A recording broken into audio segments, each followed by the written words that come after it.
सुगंधा और उसकी सास कांता के बीच एक अजीब सी जंग रहती थी। ये जंग थी किचन में कौन ज्यादा अच्छा काम करेगा और घर के सदस्यों के दिल जीतेगा। और उनकी इस जंग में हमेशा कुर्बान होते थे उनके दोनों पति। कैसे? आइए देखते हैं इस किचन पॉलिटिक्स की कहानी में। एक दिन किचन में, माँ जी, आज मैं बना रही हूँ मेथी की सब्जी। इस खाने से घर वालों के पेट की सारी समस्या खत्म हो जाएगी। और मैं बना रही हूँ तड़के वाली छाछ, जिसे पीते ही गैस की समस्या कभी नहीं होगी। दोनों अपने अपने खाने को लेकर टेबल पर पहुंच जाती हैं। तभी सुगंधा के ससुर उसकी बनाई सब्जी की तारीफ कर देते हैं। अरे वाह, मेथी की सब्जी भी बनी है, बड़ी ही स्वादिष्ट है। वाह बहू वाह। अरे बहू, लेकिन इसमें इतनी सारी मेथी बर्बाद करने की क्या जरूरत थी? देखिए माँ जी, ये तो वो मेथी है जो आप रात में भिगोकर सुबह उसका पानी पीती हैं, और जो मेथी फेंक देती हैं उसी से मैंने ये सब्जी बनाई है। अरे वाह बहू, तुमने तो बड़ा ही समझदारी का काम किया। बस अब क्या था, कांता जी का तो मानो ये सुनकर खून ही सूख गया। वो फैसला कर लेती है कि किसी भी तरह वो अपने खाने की तारीफ लेकर ही रहेगी और सुगंधा को किचन में उसकी कमियां गिनाएगी। कांता फ्रिज खोलकर देख रही होती है और फिर सुगंधा से कहती है, अरे बहू, ये क्या, पूरा फ्रिज गंदा पड़ा है। तभी वहाँ सुगंधा का पति आ जाता है।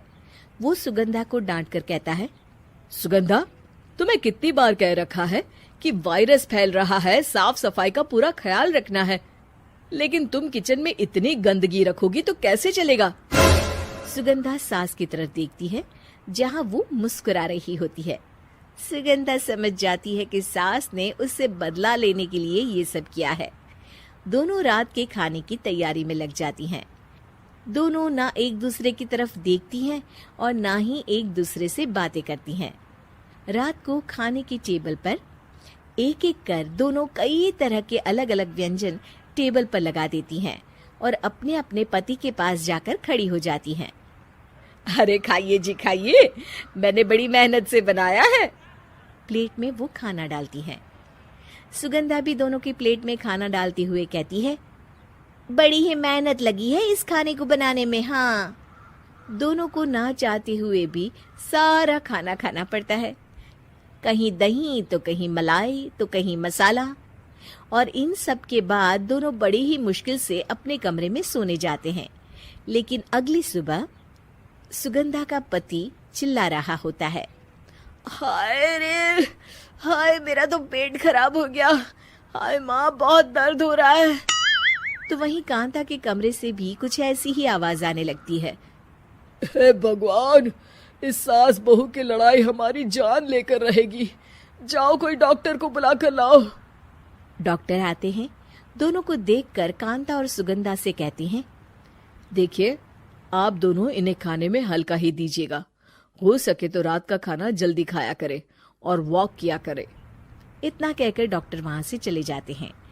जिसके बाद एक बार फिर से दोनों बहुएं किचन में जाती हैं और खाना बनाने में लग जाती हैं। रात में खाने के टेबल पर दोनों एक बार फिर से खाना लगाने लगती है। पापा जी, मैंने ये पतली मूंग की दाल की खिचड़ी के साथ ये पापड़ और पुदीने की चटनी भी बनाई है। अरे बहू, अभी अभी बेचारे पेट की बीमारी से गुजरे हैं, इतना भारी खाना तो डॉक्टर ने भी मना किया है ना।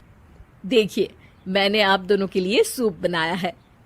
और दोनों उन लोगों की प्लेट में खाना डालने लगती हैं। तभी दोनों एक साथ बोल पड़ते हैं, बस करो, हमें माफ करो, हमें नहीं खाना इस घर में ना खिचड़ी और ना ही सूप। हम इंसान हैं, एक वक्त में एक ही खाना खा सकते हैं। बस करो, हमें माफ करो, हमें नहीं खाना इस घर में ना खिचड़ी और ना ही सूप। हम इंसान हैं, एक वक्त में एक ही खाना खा सकते हैं। इतना कहकर वो दोनों वहां से चले जाते हैं। कहानी का अंत। आप लोग उम्मीद कर रहे होंगे कि अंत में सब ठीक हो जाएगा। नहीं जनाब, अगर सास बहू के बीच सब ठीक हो जाए तो आप ये सीरीज देखे ही क्यों?